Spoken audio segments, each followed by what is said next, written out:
Hey everybody, it's Mrs. Cassell. I am not there, which is why you are watching a video of me. Elaine is sick, so that's why I had to leave early yesterday and it was a surprise. So I am at home with her today. That means several things for you, some of which are good and some of which have the potential to be challenging.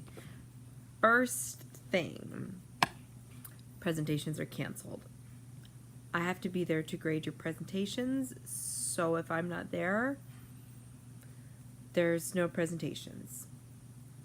The second thing is that you will turn in your slides at the end of this class period. That means that your slides are going to take the place of your oral presentation. It means I can't ask you questions to explain what you mean. I can't ask you to show me your work. I can't hear the questions you ask your peers to see what you really understand. Only your slides will show me what you know. So they'd better be good, because that's all I can judge to determine your grade. The third thing is, lots of students have sent me questions about their physics in this presentation. I will point out this is your physics class. There should be physics in this presentation, and you should show that you understand some physics. If you don't, you should do some learning, and that's what today is for. The rest of this class period is a work day, and your goal should be to turn in the most complete, the most accurate, the most sense-making slides by the end of it, including the physics. I've tried to find some things that will help you figure out what physics to include. Remember that the entire point of all safety things, sorry, I just said I had low battery, so we'll try.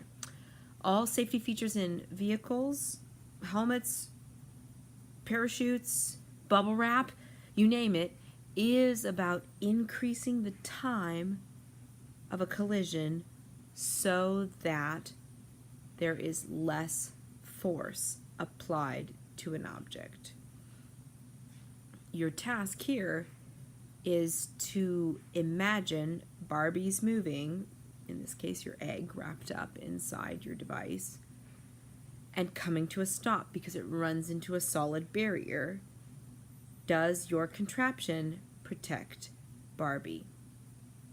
You need to show, therefore, that your contraption increases the time for Barbie to come to a stop. Look in the slides that are posted in Canvas with the instructions from me for some hints to help you figure out how to calculate this, including Barbie's velocities, Barbie's mass, things like this, okay? So look for those hints to help you. Also, think about the fact that physics hasn't changed very much in several hundred years, especially this kind of physics, mechanics, which means that if you use some very basic internet research skills, you will find resources to help you calculate things about your contraption. This is my cat, Ollie.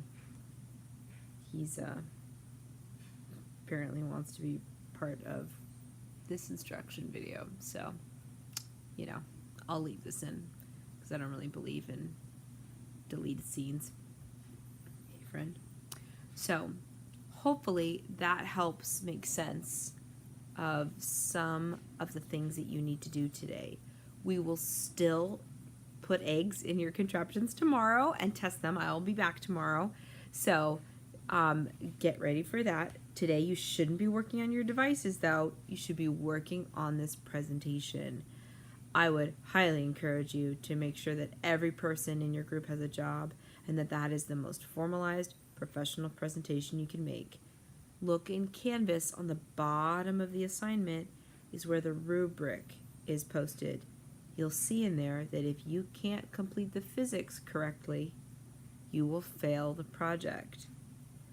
So all the pretty art in the world won't make up for the fact that you don't know how to calculate how much force Barbie experiences. So do your work today, help each other out. realize that every person in the room is calculating approximately the same thing you're doing. So figure out how you can help and support each other. All right, I miss you all. I wish I was there. Be nice to each other and take care of our substitute teacher. And I'll be back tomorrow. All right, good luck.